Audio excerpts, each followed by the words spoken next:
आज तक आपने नटवरलाल के बहुत सारे किस्से और कहानियों को पढ़ा होगा, लेकिन आज जो हम कहानी आपको दिखाने जा रहे हैं, वो बिल्कुल हकीकत है।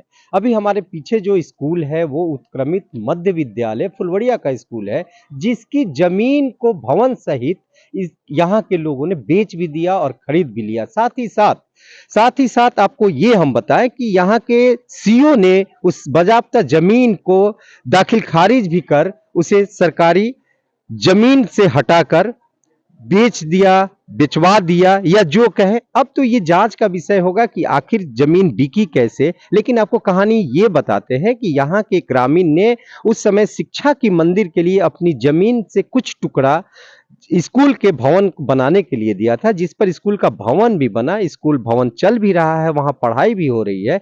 लेकिन जैसे जैसे जमीन का भाव बढ़ता गया, वैसे वैसे जमीन मालिक का मनोबल जो है वो इसलिए बढ़ता गया क्योंकि अब जमीन हो गई है महंगी। तो उसने सोचा कि क्यों स्कूल की जमीन जो हमारे दादा पूर्वजों ने जो मौखिक रूप से दिया था, उसे हम बेच लें।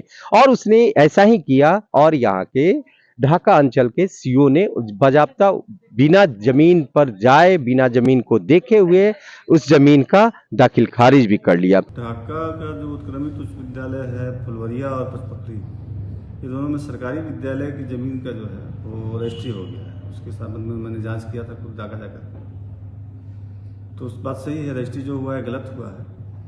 और फुलवरिया का जो उत्क्रमित विद्यालय वाला ज़मीन जो बिकी है उसका दाखिल खारिज भी हो गया। उस संबंध में हमने जांच रिपोर्ट भेजा है, डीएम साहब के माध्यम से विभाग को भेजा है। उसमें जो भी संबंधित अंचलाधिकारी हैं और जो संबंधित राजस्व कर्मचारी हैं जिन्होंने बिना वहाँ पर दखल कब्जा देखे हुए रिपोर्ट कर दी है, उन पर कार्रवाई की अनुशंसा की गई है। पचपोखरी वाले मामले में ये सामने आया है कि वहाँ पे जो ज़मीन थी ढाका की है, लेकिन उसका रजिस्ट्री आके मोतिहारी किया गया। ऐसे प्रावधान है करने का, लेकिन उसको फिजिकल एक वेरिफिकेशन करवाना चाहिए। तो यहाँ के रजिस्ट्रार ने बताया कि वो शायद भेजे थे चिट्ठी वहाँ पे उस समय के तत्कालीन रजिस्ट्रार को, लेकिन उन्होंने किया नहीं, एक दिन के अंदर करना था। तो उन पर भी कार्रवाई की अनुशंसा किया गया है।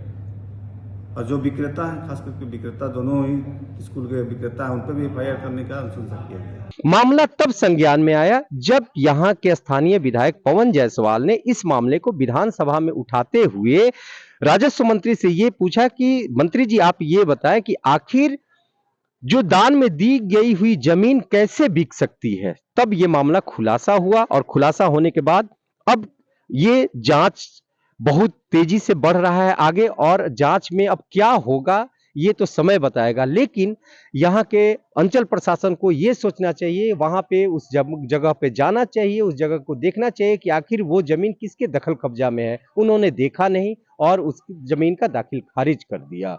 अब देखना ये होगा कि क्या इस पे क्या कार्रवाई होती है, क्या अंचल प्रशासन पर कार्रवाई होगी, यहाँ के सीआई पर कार्रवाई होगी या उस रजिस्ट्रार पर कार्रवाई होगी जिसके कलम से उस जमीन को बेचा और खरीदा गया।